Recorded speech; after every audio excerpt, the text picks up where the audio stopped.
Welcome, everybody, to the 92nd consecutive monthly episode of the Talented Learning Thought Leadership Webinar Series, where we get together, obviously, every month and cover important topics in a fiercely independent way to provide organizations and practitioners and vendors, for that matter, in the learning system space, really objective information so that they can make the best decisions for themselves. And that's exactly what we have going on today: how to buy an LMS for customer education. This is a really important topic, as we'll learn today. Is there's a lot of different learning management types, and there is a lot of different requirements, and every organization really has a different mix of those requirements. And so with all that playing into the fact that there's almost 1,000 learning systems in the global learning system marketplace, it becomes really easy to become disoriented to what's going on and who you should be talking to from a vendor standpoint and why. And so I spend my life on the front lines of learning systems buying and selling. I'm John Lay. Welcome. I'm the founder of Talented Learning. I founded it 9 years ago, and to be a fiercely independent source of resources for learning systems buyers and LMS buyers. Since that point of founding it, I've written hundreds of different articles on learning systems, customer learning systems, extended enterprise learning systems. And as it turns out, I'm an instructional guy. And I got my 25 years ago, when I came out of a master's degree in instructional technology, I got a very first job working for an organization that had a bunch of high tech and telecom clients as their customers and partners. And we created learning before it was even called eLearning and before it was called extended enterprise for these customer and partner groups to learn how to use complex and technical products and services. And so I learned right away in my career about how important it was and how measurable it was to train your customers and to measure that. And got a lesson really at the very beginning that they were investing 3 times as much on the content for customer education as they were for employee education, because they could, even 2.5 decades ago, see such a direct line to the business. And so I spent my whole career thinking about customer learning and extended enterprise in general. And through some of that career, 14 years in 2 different LMS providers, I carried a sales bag and I sold enterprise learning management systems. And I focused on customer learning and extended enterprise as my area of specialty and focus. And so 9 years ago, when I started Talented Learning, I wanted to take all that experience of selling learning systems and of customer learning, turn my hat around and help organizations buy and deploy learning systems. And that's what I've done. That's what Talented Learning is. And that's why we're here today. We basically help learning systems buyers buy better. And you can go to talentedlearning.com. You see a lot of our free resources, hundreds of blog posts, guest blog posts, webinars, podcasts that are all freely available. And then to our new learning center, talentedlearningcenter.com, which is our member community. And you can belong as a free or a premium member and have access to tons and tons of deep research on on LMS solutions that specialize in customer learning and many other different use tapes, as well as our new release, how to buy customer LMS certifications. We have a lot of resources for organizations. And so what I'm going to do today is take you through, well, I really struggle with this. You would think that after 9 years, I'd have this down, but I struggle because there's so much I want to tell all you listeners today, and only an hour to do it.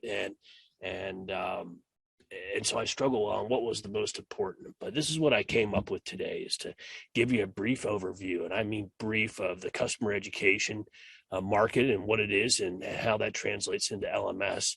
And then I want to talk about buying challenges and consequences of purchasing wrong with a customer learning system, just to kind of clue you into where you can go wrong and why that's important.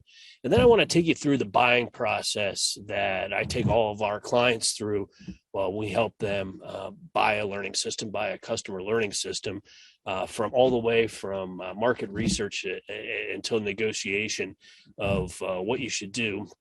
And then we're going to dig in specifically into a market overview in terms of actual learning systems. I'm going to tell you about those 1,000 learning systems and how that breaks down essentially. Eventually, quickly, I'll get to the point of where that breaks down into the customer, the solutions that are ideal or designed to support customer learning and its diversity. And then we'll actually look at those on a map at the very end, as you can start kind of making sense of this complex marketplace and starting the beginning process, perhaps of comparing that map and the requirements to your own solution or your own situation to help you zone in on the marketplace. And the idea of this presentation is to really have it be through time so that people can come in and access this on an on-demand way. Also, so that they can continue to get it. So as we're going, it's just me here today, so I'll be checking in on the chat as we go along, in different places that you can add in. But as if you're a customer education professional of any sort, tell us who you're training and what type of training you're providing, and we'll get it going. So let's start off with the customer education one-on-one. And by the end of this presentation, by the way, we'll hopefully give you enough to understand the market, the diversity of the market, steps you should take so that you can be successful in buying a learning system. And so that's the part we bit off today and want to make sure that we do. So customer education and customer learning has been around for at least the 2.5 decades that I've been following it. But very commonly for many years, it was, and for many decades, it was the process of sending out a live trainer to particular clients to train them on products or services or software, or the idea of setting up a brick and mortar training center and bringing your customers to you where you train. And that's been going on a long time. But really in the last 20 years and more, since the last 10 years since the cloud, is organizations are using customer learning now, not as a mandatory or necessary evil, but really for a competitive differentiation, a measurable competitive differentiation in their organization. So I help lots of organizations buy learning systems. And the one common trait that's in all customer learning buyers is they're so business oriented, always about what they're trying to change in their business, what they're measuring, and why they're doing things. Because you never do customer learning just for fun. It's always to impact your business in a positive way, and to drive product knowledge, product adoption, really customer satisfaction, and a variety of things to make you more competitive in the process.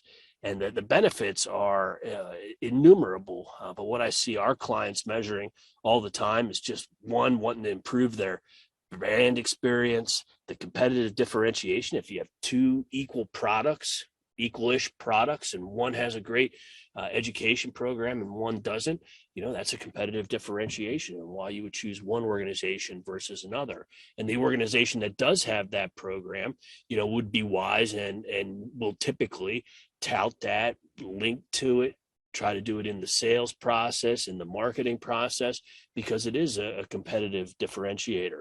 And it enables just the adoption of products and services and advocacy in your community. So by building a brand of education, what you're doing is really building a community that's there throughout their whole careers to be able to interact with your organization and be a vocal supporter of your organization and of your solution.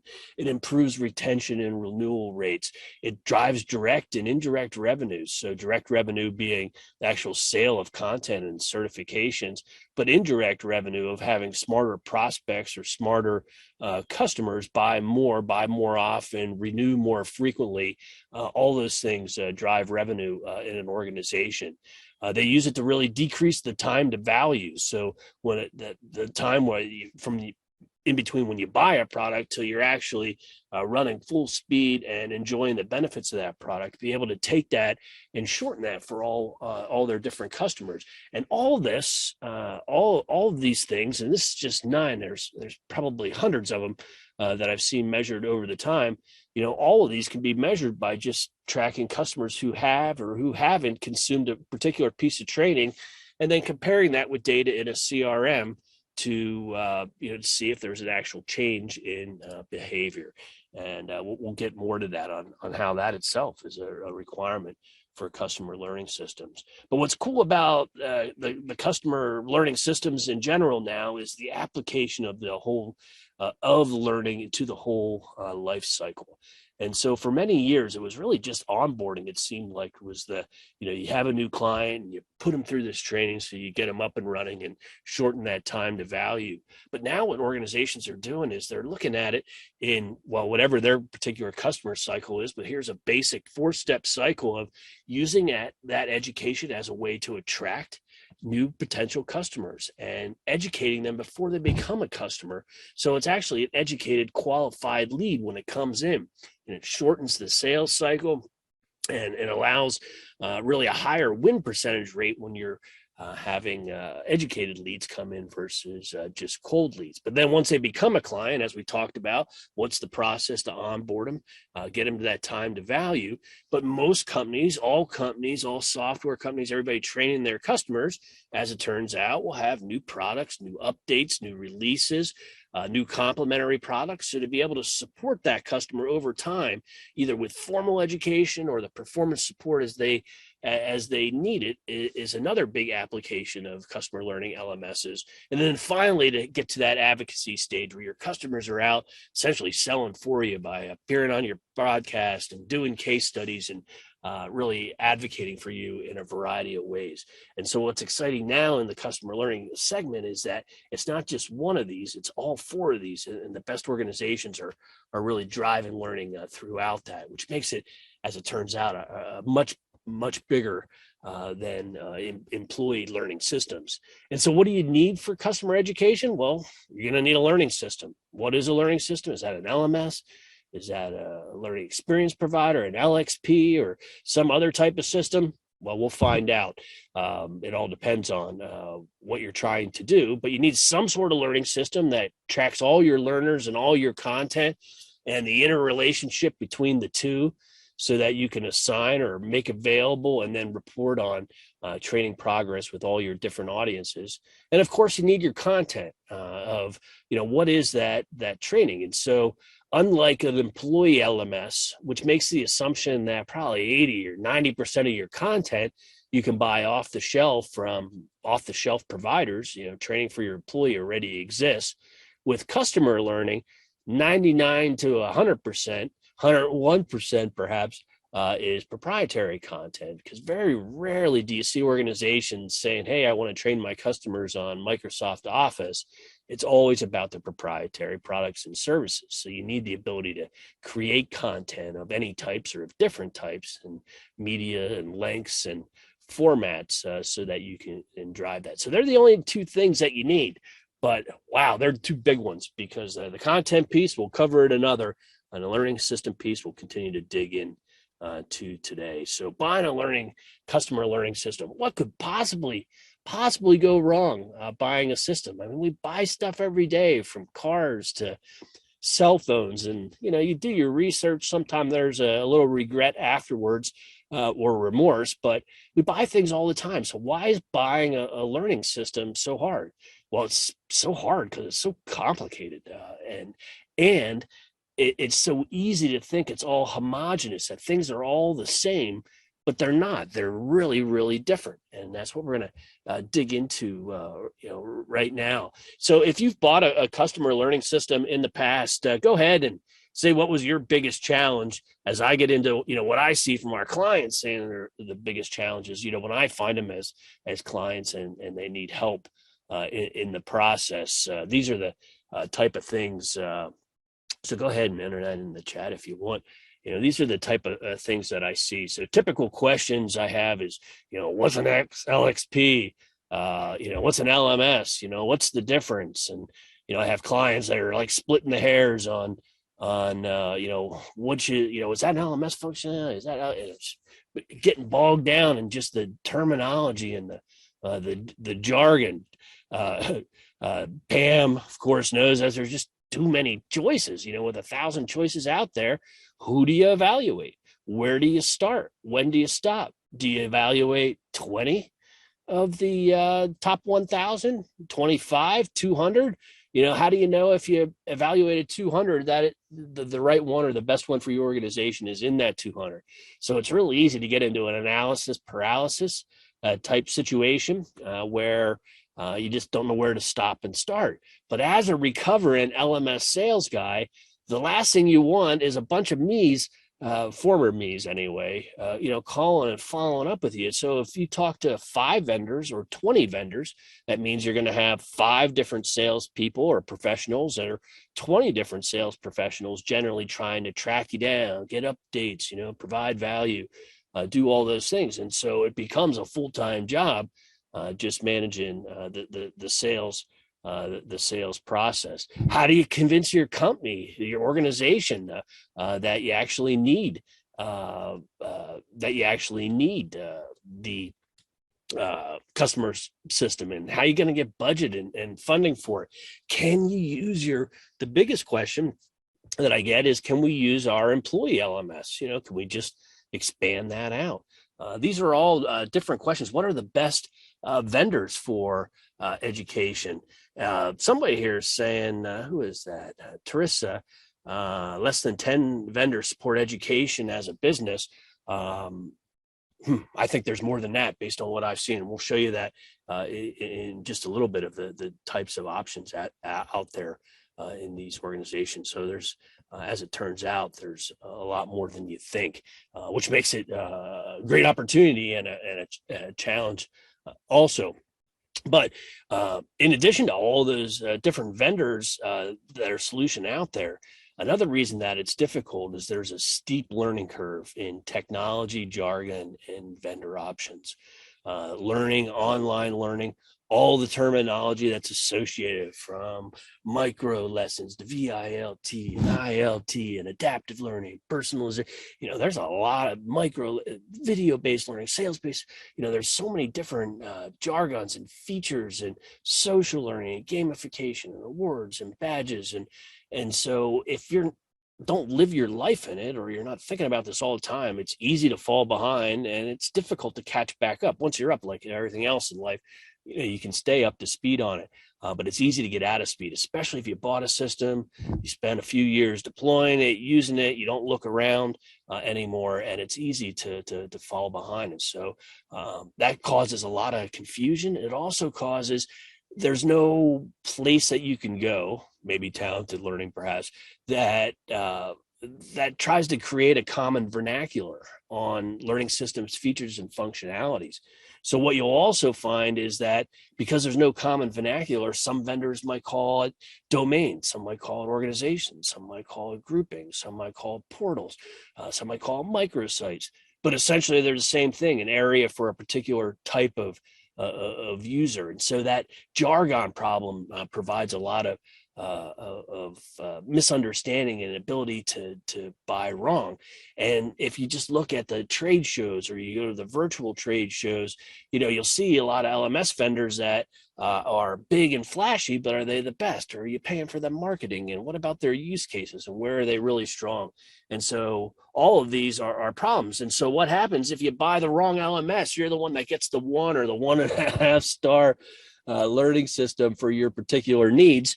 What do you do in those scenarios? How does that manifest itself? Well, there's negative consequences, certainly, for always buying the wrong software. But in customer learning, it's really big, because you're going to get frustration and complaints from administrators, from learners, and then ultimately from the stakeholders. So by buying the wrong system, you're at the bottom of the funnel for everybody griping about what's wrong, and that could be from easy use or too many clicks or too many calls to help.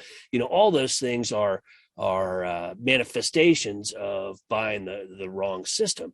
And there's also the expectation that you'll have more and more manual steps in between the processes that you're trying to do. So moving things from one system to another, or marking users complete, or doing things. So anytime that you're manually doing day-to-day operations inside your LMS, you bought the wrong LMS, because you shouldn't have to do any of that, ideally, or very, very little, if you define your requirements right and buy a learning management system that can do what you want. Another great manifestation is that I see clients do all the time is the deactivation of users.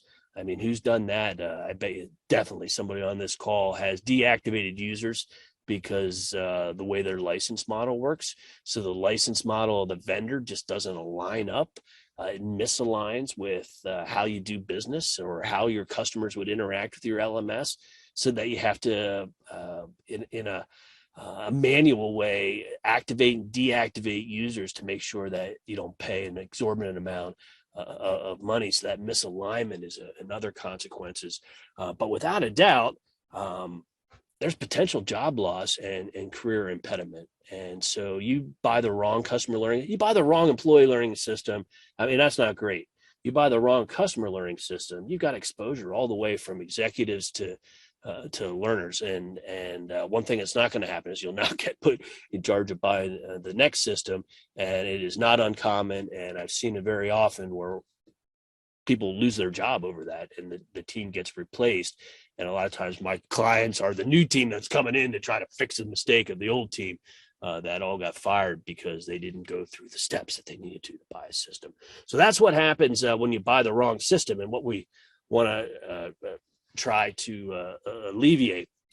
And so as we get to this next question here, do you train your employees with your customers or on the same system, attendees, or do you just have a dedicated system for your employees? That turns out to be one of the biggest questions that you'll have, and we're going to dig into that right now. But we've got just to tune in here to the chat here, from a challenge standpoint, how to share content with the LMS and other areas such as help desk or even in-app support of that. Turns out to be a big challenge on how to support it, define it, find LMSs that do it. Greg, hi, Greg, one of our first clients from 9 years ago. Greg, thanks for tuning in here today. Yeah, so lots of LMSs are built around the function of education, like teaching, but not around the business of education. And the business of education is that measurable results that we were talking about, and that makes a big difference. How to sell to business, so you sell your clients or businesses, and those businesses have learners. How do you manage that B2B to C type scenario and do that all over the world? All these are challenges of, one, the customer learning programs in general, but two, things that you don't see in an LMS, in a typical employee LMS, which makes it challenging to find providers that do that. So in a nutshell, though, I think it's really only two. There's probably more, of course, but there's probably two main paths organizations go down when they're doing customer learning. Very often, the employee learning management system exists and has existed for quite a long time in most organizations, 5 or 10 or 25 years even. And so one way is to use that system and to leverage that and expand that, extend that out. It's where the term extended enterprise comes from. Extend that out to your customers and or your partners or your franchises or your channel, and use the same system, but divide out the areas so that you have separate customer areas from employee areas and separate content for both, though you may share content for both, but you get to share a license, you get to share the knowledge inside of your organization on how to administer and use that And so there's a lot of advantages to doing that integrated approach.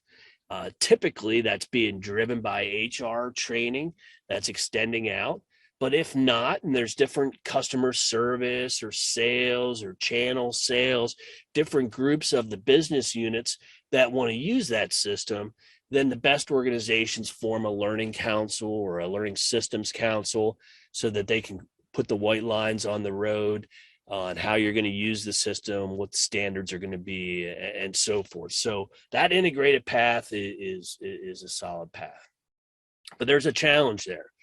And the challenge is that customer education is more important, in my opinion, because it's so tied to the business, and that it's possible for a small company like with 100 or 500 learners or employees, for example, to have thousands or tens of thousands of organizational customers with hundreds of thousands or cumulative millions of potential learners. And so we see it all the time where you might see 1 million users or 750,000 potential learners as opposed to 1,000 or 5,000 employees. And so from a customer learning standpoint, as it turns out, in a lot of organizations, you can be the 500-pound gorilla, but standing in line behind, compliance projects or lack of resources or things like that. And so what ends up happening is that a lot of organizations go for a dedicated customer system, and they want to buy just for that. So they don't want employee features. They're going to worry about supporting the business of customers. And then you can leave the council behind. You can leave the working with other groups behind, and, you can really just focus on what you want. Now you have some problems with the drawbacks for sharing content. And so you have to come up with ways on how you might be able to share content where that's relevant, that's being developed in other parts of the organization. But generally, this gives you the flexibility. You make all decisions based on customers. And so a lot of customers buy this dedicated. From a client standpoint of talented learning, we see organizations come in on both sides. So I don't know which one is actually better. We see a lot of organizations that might have 3 or 4 LMSs, and they want to get to one LMS, like on the left-hand side of the screen here. And on the other, that's just not a priority to do that. And it's more about driving the business. And so you have to figure out, where you're at. But I wanted to show you real quick on why this matters and try to bring this home to light. So if you just look at, got my title switched here, customer versus employee learners, from a customer learning standpoint, just to show you how this is different. Your learners are voluntary learners. You can't make them come there. You can't make them take the training. Your employees, you can take this training or you're fired. Customers got to perceive that value. So not only they got to buy your software, but they got to say, I see value in actually sitting down and doing something here. I'm going to get something out of it. Employees, perhaps, that's the case too. But once again, that mandatory assigned nature kind of takes the Socratic method out of the equation in a lot of cases.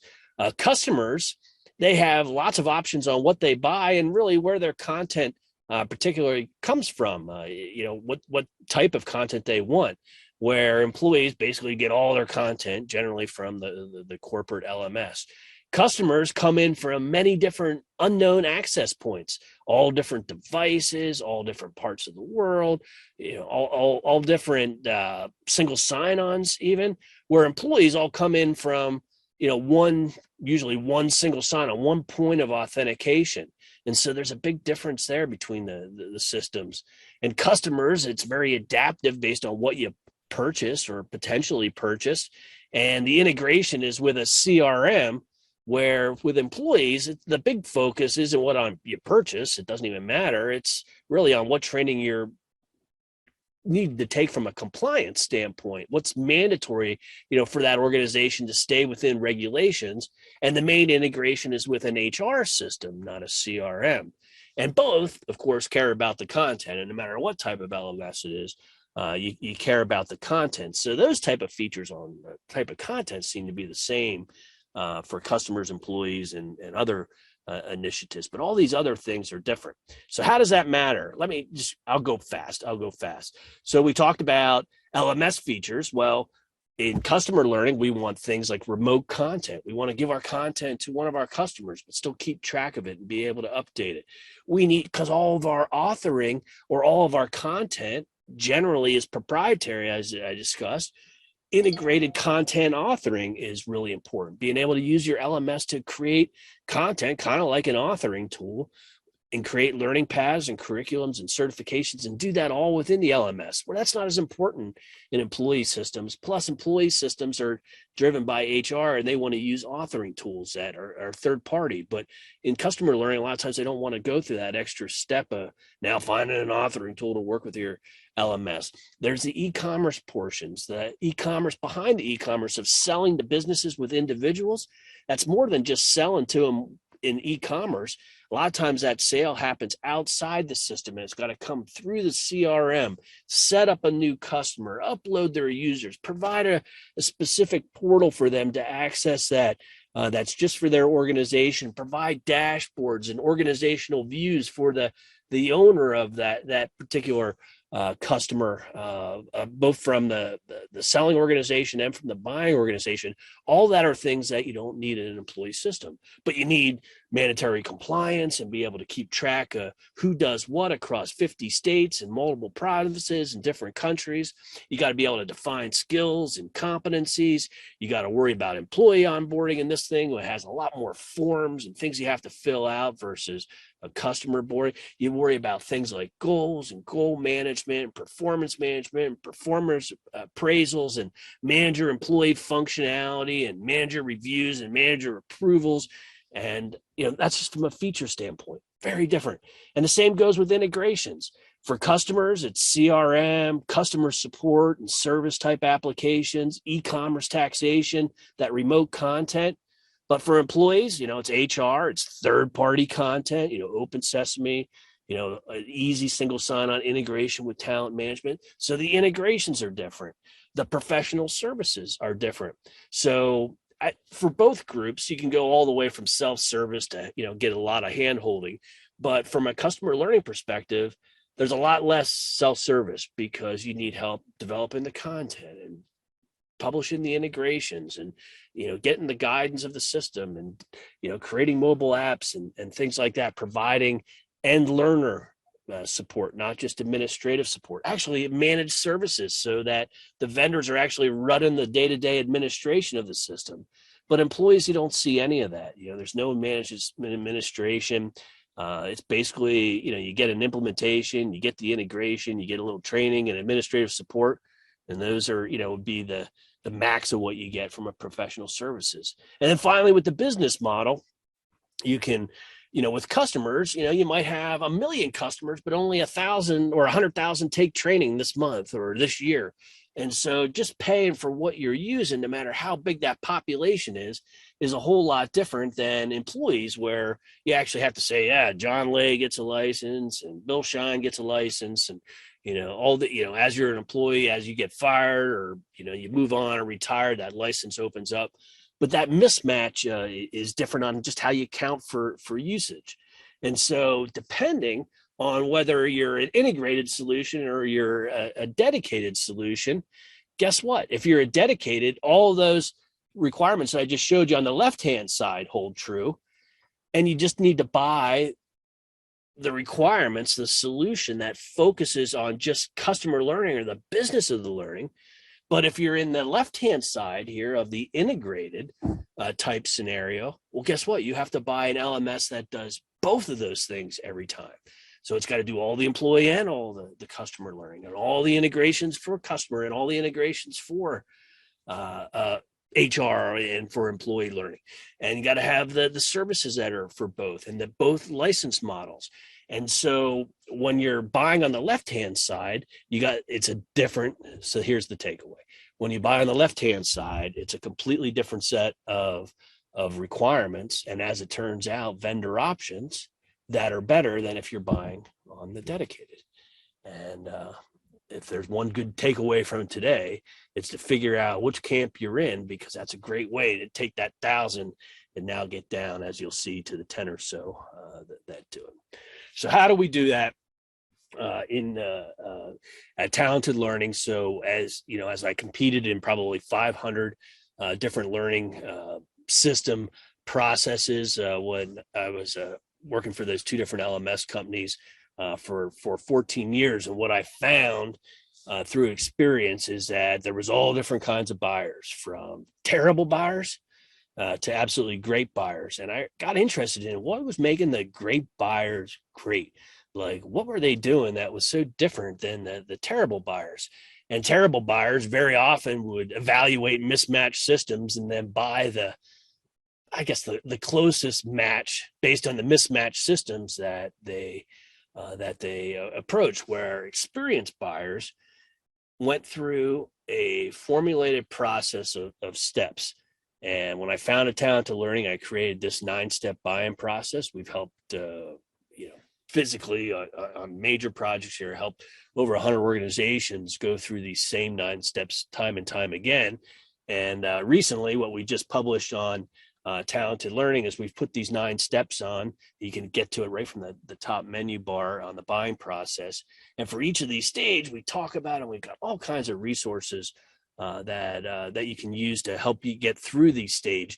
But the end result is, if you take the time, research the market, build your business case, and define your requirements, then it's easy to narrow down on who you should be talking to solicit proposals and demonstrations, and spending your time evaluating and comparing and contrasting like systems that all could potentially be a match for you, versus unlike systems where it's easy to say, okay, here's the 5 we're evaluating, but 3 of them are so far out, so you're really only evaluating 2 because you're not looking at it enough. That's not enough. So the LMS buying process, and for each one of these, I have some tips, but I narrowed it down here, just the top 5, just to show you the type of things to think about. But you start off with the market research. Go to the case studies, go to independent resources, go to podcasts and panel discussions.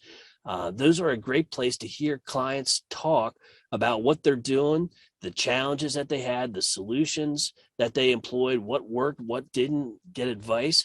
So before you start buying the learning system, the best buyers start 12 months, 18 months in advance, and they start doing the different research, so that when they're ready to develop their business case, they're not just floating around in the wind. They're taking a serious approach on the types of solutions that they need based on what they're trying to do.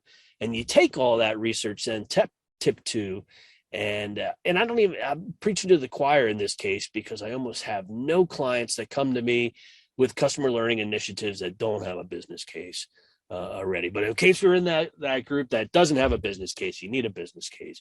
You need to understand what it is you're trying to impact, what it is you're going to measure, who your audience is, what do they need from a content standpoint. Are you going to, how you're going to package and price for that, whether that's just included or incremental, and really how all of that can be used for forecasting for additional product releases in the future.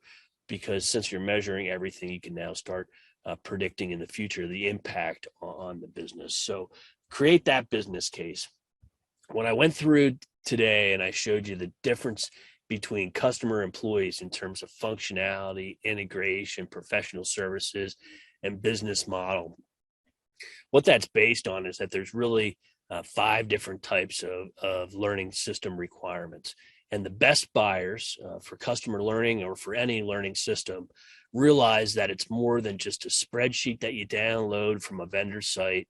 If you're downloading an RFP checklist from a vendor site, you have to assume, of course, that it's biased, that, the check boxes that they have coincidentally line up with, what they actually do as a solution, or you would hope for that anyway. It's rarely will you see like a broader spreadsheet that has things that the vendor doesn't have. So they're kind of worthless in that scenario from my standpoint. And what you end up doing is finding out, I need 995 of these, 1,000 requirements are critical. And so it's not a good way to get a good feel for what you really need. What you need to do is start off with your audiences and what your use cases, what you really want them to do. And as we found out in that business case, what is that? What can we measure that we want our learners to do differently? What is that change of behavior? And then that rolls down to what functionality that you need. And then what integrations you need, and what type of hosting, and what type of countries, what type of content distribution and security and backup and so forth, as well as what services that you're going to want from a particular vendor, as well as how ideally you would like to count licenses based on your business model of how customers would do it. Is it better to look at it on active users for a month, a quarter, a half year, or a year? Is it better to look for unlimited user licenses? But framing all that out, because as it turns out, all 1,000 of the vendors that are out there have a different combination of capabilities in these different buckets. So you might find a vendor that does functionally a lot of what you want, but they don't have any services to help you out. So there's like a self-service mentality. So you might say, oh, this is a great vendor, but then you get too late down the road and you realize that it's not the right vendor for you because of your expectations. So the best buyers are looking at these 5 dimensions when they define their requirements, and that allows you to screen vendors better on what's really important, so that you spend your time evaluating qualified vendors instead of qualifying vendors, which is what I've done for the last 9 years for you. Use an RFP is another tip. So an RFP is a request for proposal. But if you just go talk to vendors willy-nilly and solicit proposals, what you'll get is just apples and oranges and grapes. It's hard to compare exactly, how comparable or non-comparable the solutions are. Conversely, a request for proposal takes all that work that you did on defining your requirements in those 5 different categories, and you lay it out there for the vendor and you make them respond. So you get apples to apples responses on the things that are important, not the things that are kind of maybe important in the future, but the things that are important now and what you're buying. And that way you can get apples to apples comparisons on the functionality, technical, professional service business model, but also on the pricing, so that you can make some good business decisions. So when you write it all down in a request for proposal, the result is you get results that you can actually use and confidently sell internally on why you want to go with one solution for another.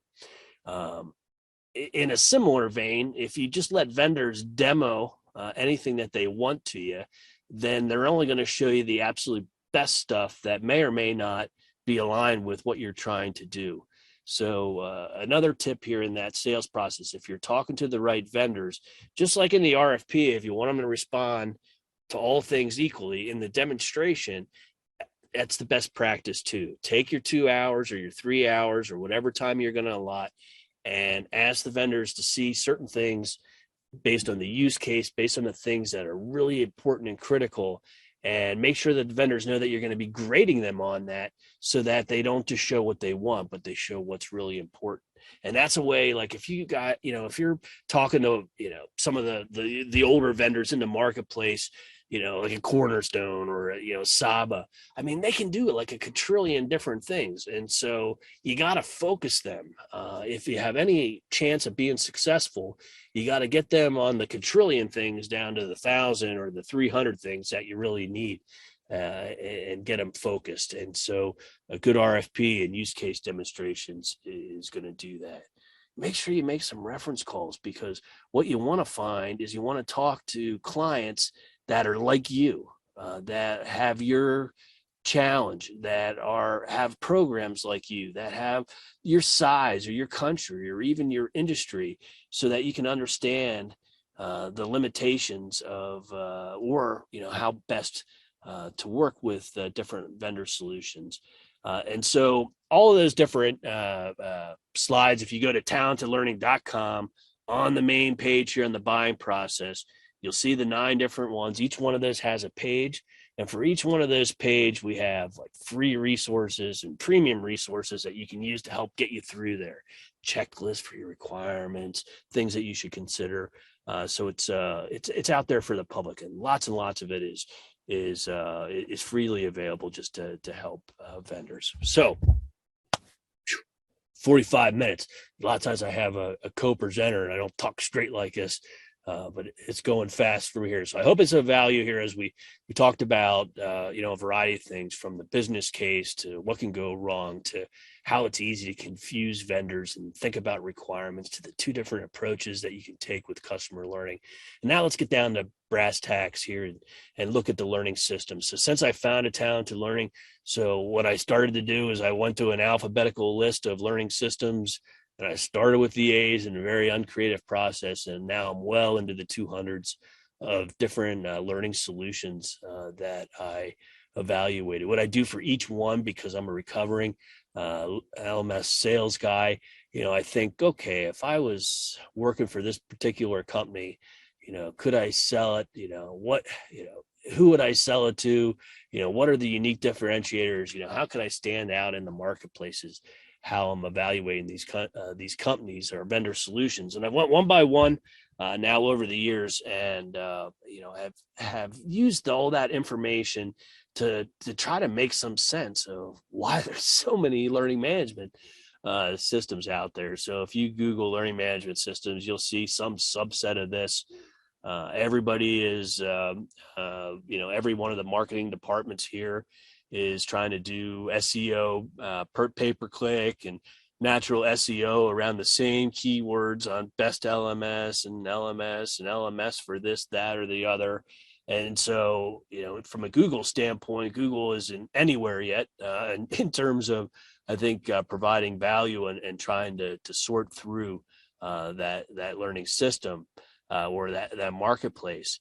And what's also interesting here is that don't get caught up in the monikers of how these vendors want to label themselves, because as it turns out, when LMSs were originally 20, 30 years ago, they weren't meant for learners. They were really meant to be back office systems.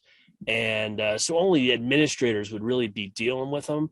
And they didn't spend any time or money, the vendors that is, on usability or trying to reduce clicks and things like that. So they were big, laborious, expensive, obnoxious, expensive software systems that almost nobody liked. Everybody hated their LMS for a long time. And so when the cloud came and all these new LMS providers came in, they kept on thinking, I wonder if I could call myself anything. I mean, anything other than an LMS, because it had such a negative connotation. And so what you'll see on these vendor sites is all kinds of branding that, we're a customer learning management system, we're an association, we're an e-commerce system, we're a gamified one, we're a micro system, video system, sales enablement system. And so, but guess what? All of these are managing content, all of these are managing learners, all of these are managing the interrelationship between the two, just like any other learning system. So you can almost skip the moniker and start getting into, what are the use cases. And so the reason that there's so many of these learning systems is that they've specialized. And they've specialized for many years. For the 14 years that I was selling learning management systems, there was less than 20 competitors that made learning management systems. And so the goal was to be as big and as comprehensive as you could possibly be so that you were good for all scenarios. That was the goal.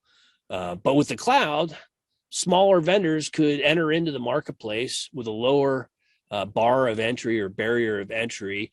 And instead of trying to do it all, they could pick their punch, on what was going to be, where they could make a difference. And as it's sorted out here now in 2022, the punches are, as it turns, around use case specialization, or this is my theory anyway, on how to best categorize the marketplace. And so there's corporate systems, like on that left-hand side, that do customers, employees, channel partner, or any combination. And then there's systems that just do employees, just do customers, just do partners. So they specialize down at that level. There's a whole series of companies that we didn't even cover them today, and we'll cover them in another webinar, but those are the more training as a business. That is, your business is to sell content, either as a content provider, publisher, or association, or subject matter expert. And those are systems that are specifically for that. They don't have a lot of those employee capabilities that we looked at, so they're specialty systems.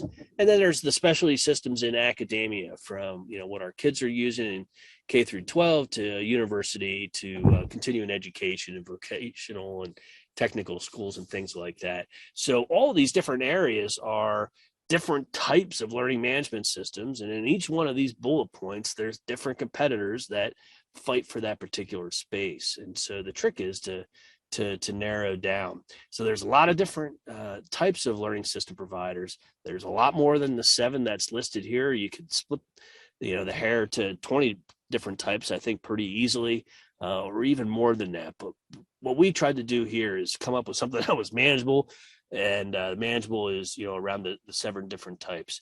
But as it turns out, these 7 different types, including customer, share capabilities. They share capabilities, but they also have unique capabilities.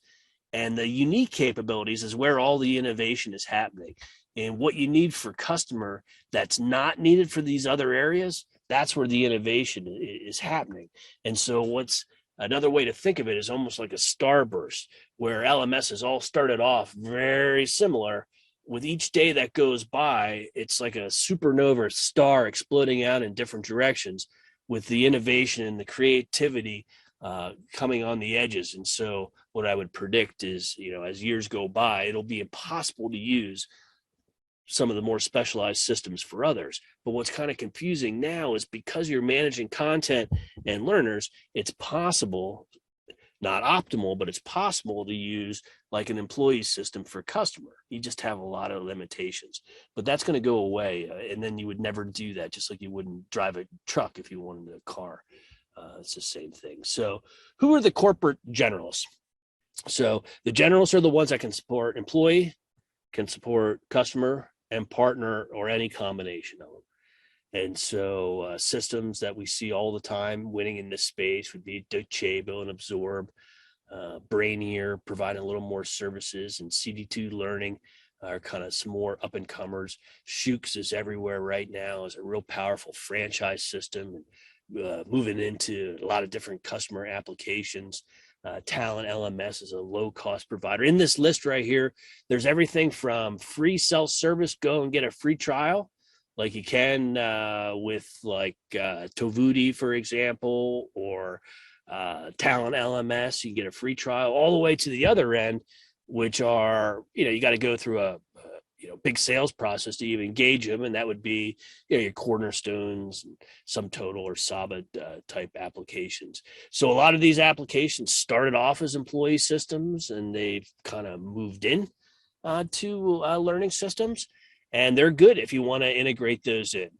They're simple to complex. There's cheap to expensive inside of here. But the positives is that they're proven systems. A lot of times they already exist inside an organization. So the ability to partner with them and try to use their system and eliminate the need for a separate purchase is a strategy a lot of organizations use. So chances are, if you're on this call, one of these systems on the left could be your employee system. It's probably a pretty good chance, 80 or 90%. The negatives of some of these systems is, because they're big and they can do a lot of things, they're more expensive in general. They're more expensive to deploy.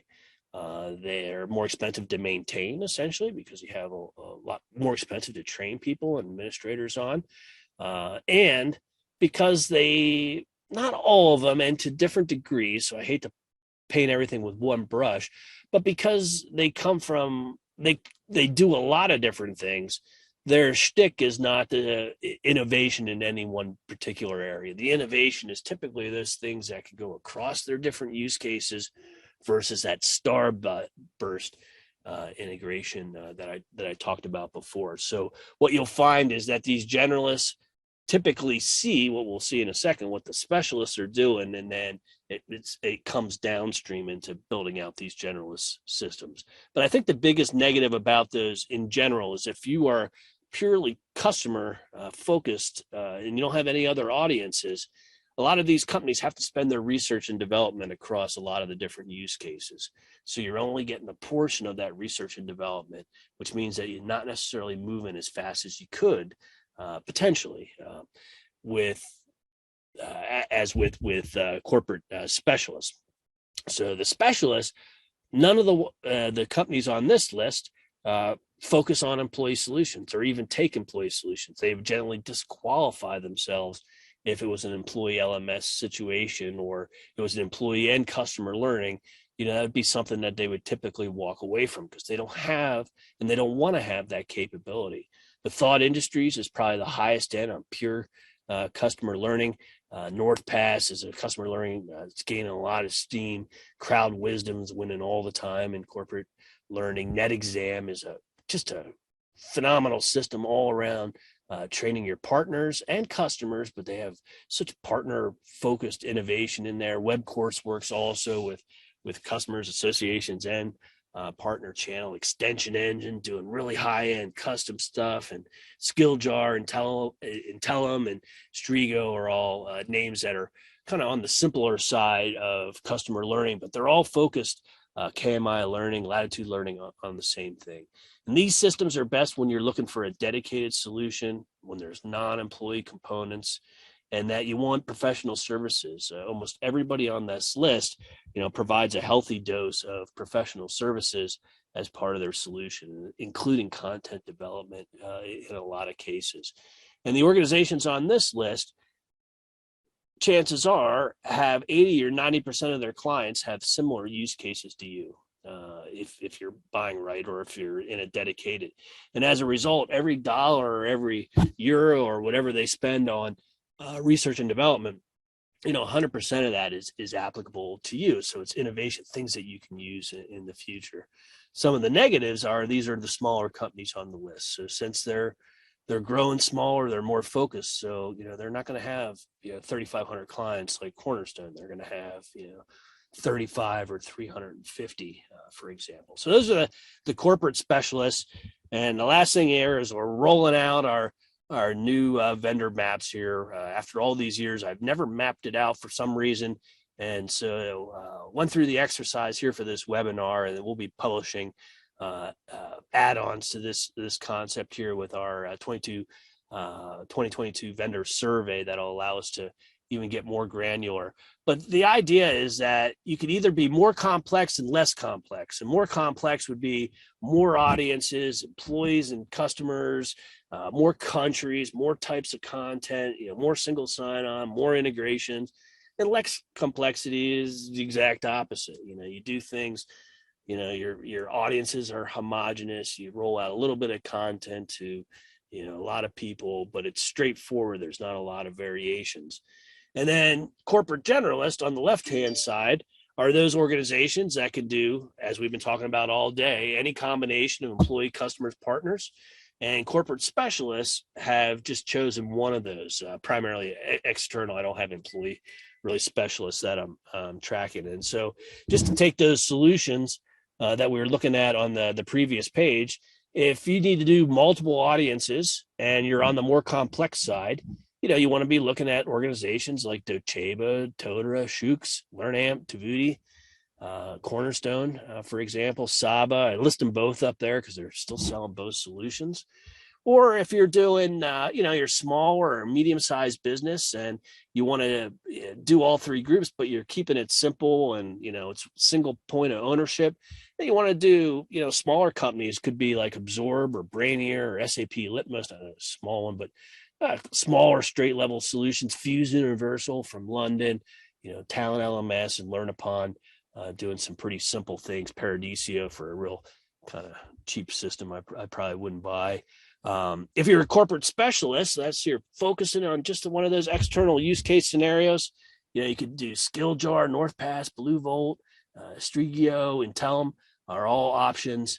And then, I think we're the specialists, the big daddy specialists are like NetExam, Crowd Wisdom, Thought Industries, Extension Engine. These are the organizations that innovate in customer learning for sure, and can do it on a big global scale. So that's a lot to take in. We'll when we follow up afterwards with the email, most likely tomorrow, I'll give you links to some of this stuff so that you can, as well as the on-demand version of this, so you can go back and look at it. But customer education is mandatory. It's got tons of benefits. They're measurable. You can do it at every cycle of the life station or the life cycle. There's those two approaches, and those two approaches really dictate, who's best in the marketplace and the type of companies that you can look at. And so it's best to go through that buying process to figure out exactly what you need so you can find the solutions that align exactly to what you want. And we provide the resources at Talented Learning to do that. You can join Talented Learning as a basic member. It's free. You get all of our research. We provide all of our research on 60 plus vendors, demonstrations, case studies, so that you can go and dig in. All the vendors that I talked about today all have a spot on the Talented Learning Center, and you can get more independent research. Or you can also join as a premium member that has monthly and annual plans that provides all the education, including our new How to Buy Customer LMS certification that takes you through all the steps of that 9-step buying process. And so there you have it. If you want to reach out to us, talentedlearning.com, talentedlearningcenter.com. You can email me at johnlay@talentedlearning. Please connect with me on LinkedIn. And those are some of the resources. You want to take a quick screenshot of that. And if you happen to buy the premium resources, if you use this coupon code, that's a 50% one-time discount. So you'll be able to, if you do the annual or from a monthly standpoint, you can try it out just for people that are attending here today. So there you have it, folks. That is how you can think about learning systems in general, customer learning systems, and how to navigate through the marketplace. Hope you enjoyed today and found some value on that. And we'll send follow-up here tomorrow with links to the on-demand and some of these other resources that you could leverage in the process. If you're a vendor solution and you want to get on my radar, please reach out also, as I still have another 800 to meet, or 750 anyway, to meet here over the next portion of my career. So if you should be on here, please let me know, and we want to get you on our radar. So there you have it, folks. Have a great day, and we hope to see you on the 93rd installment coming next month, which is how to sell extended enterprise learning solutions. Have a great day. We'll see you soon. Thank you.